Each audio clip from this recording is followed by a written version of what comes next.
pathfinding system. So really, really big changes.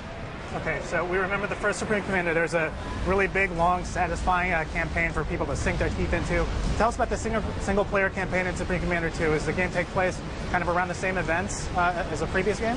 Well, it's actually 25 years after the end of the Forged Alliance game, where the Seraphim have been destroyed. We had some peace that came to the galaxy, and then all of a sudden, we go back into a war, and three friends that were working together find themselves on different teams and, well, on different sides, and quite honestly being thrust into war. This is part of our Square Enix relationship, where we're bringing more story and more characters to our game.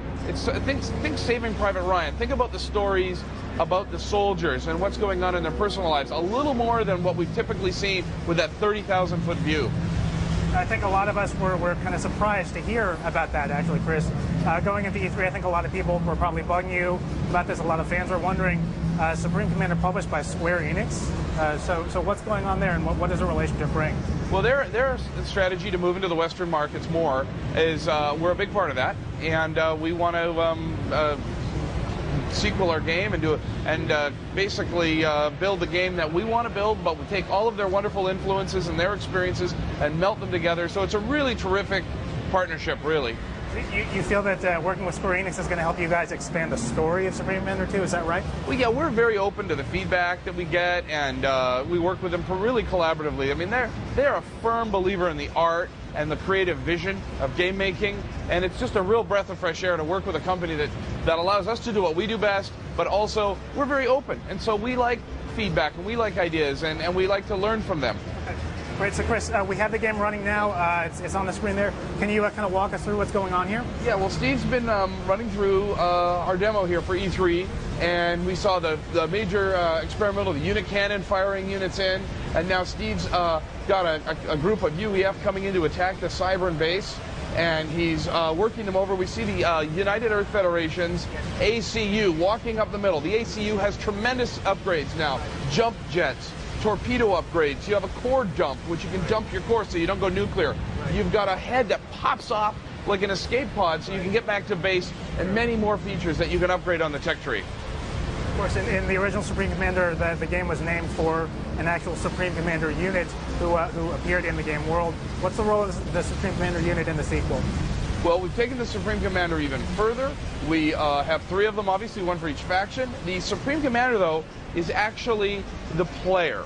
You are the Supreme Commander, and you live inside the head of what we call the Armored Command Unit. So to be clear, this is why you are the one calling the shots on the battlefield from inside the head. That's why if it's under attack and if you think it's going to blow, you can pop the head off and you can escape, hopefully. So, looks like that was not. What we've got two parts. Now what we're doing is we're moving into the second phase where the UEF have taken over the entire base. Okay. And I want to talk a little bit about our tech tree. Okay. Instead of having 3 tech levels, we have a group of units that you can upgrade through the tech tree. That means you can use boosts and take one of the core attributes and make it better, maybe the speed of your fighters. You can add upgrades. You can actually add more barrels to your tank, or maybe add a SAM launcher, and we'll show you that here in just a moment. Or you can unlock units so that you can build them. And right now we can actually go in and just take a quick peek at the tech tree.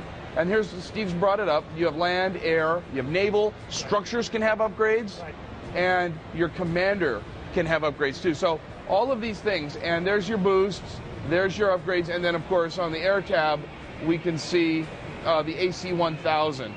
Now, one other big area that we're really improving the game is in our production. Our production is over the top. It's beautiful. We've got some incredible use. We're using less polygons, and we're creating better looking units because we're just a lot better at utilizing the technology and the shaders. So we've just, Steve's actually going in here. You can see the self-shadowing that's going on and the global illumination model that we've implemented in this engine.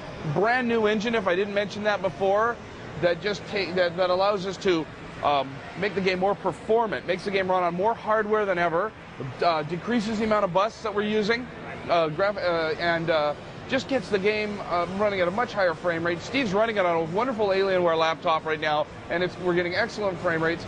The units he's building right now in this aircraft facility, a gunship, it's popping out. You see all the self-shadowing, really good-looking stuff, and couldn't be happier with the way the game is shaping up. That looks terrific. Chris, can we go back to the tech? Going back to the tech tree just a little bit. You mentioned that there's now a new tech tree that opens up different upgrades. How is that going to help inform kind of the strategy that different sorts of players will use? Well, it really changes based on who you're playing. I mean, strategy. I always say strategy happens before the battle. Tactics happen during. When I think about playing someone, I think about how they like to play and how I want to walk that tech tree. I might want to go and put an emphasis on air or land.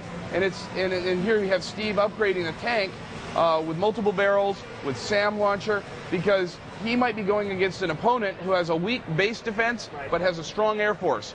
So this is the way he's walking through the tree is a part and parcel of the way he's mounted his strategy against a particular opponent. Great. Actually, speaking of upgrades, we have a question here from Dustin Frost from Las Vegas, who asks, does upgrading carry over to the next level, or do your units lose all their upgrades when the level's finished? In the single-player campaign, we actually do carry upgrades from each operation that you complete. So we do have that, and it's cool because it's a story that we're telling.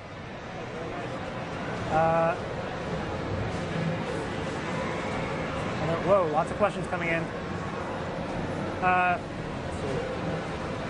Here's our new Illuminate faction, dropping off some units. We're going to see how those Rockhead tanks do now that we've got the SAM upgrade, because we have a contingent of gunships coming in, and now we're going to see them knock out those gunships a lot quicker. And you see all the volume there. We have all our simulation running. There's no rock, paper, scissors. There's no predetermined results to our combat. Everything here is emergent, and pretty awesome. I love watching this and stuff falling off into the deep verticality now of these maps. Pretty awesome. Chris, Tyler Conti from Fort Lauderdale wants to know, will the ferry transport system be in the Supreme Commander 2? We actually have modified our transport system to allow our transports to carry a whole lot more units. The ferry system is still in the game, and I personally was a big fan of being able to set up that ferry route. It's a very hardcore feature, but we do want to hold on to a lot of those hardcore features. Right. Okay, actually, Ferris from Quebec has a question about multiplayer, and I was going to ask about that too. Obviously, we know it's a little early on in the game's development, but what can you tell us about the multiplayer? Well, the multiplayer will be a full suite of features like the previous games, Supreme Commander and Forge Alliance. 8-player, you can have AI opponents, you can have human opponents, you can play against AI. And something really cool in the AI department that we're working on is neural nets. Actual neural nets that learn while they play you. So if one strategy doesn't work, the AI will switch and try a different strategy, which is pretty awesome. It's like science fiction stuff. That's pretty cool. Okay, let's look at some more questions.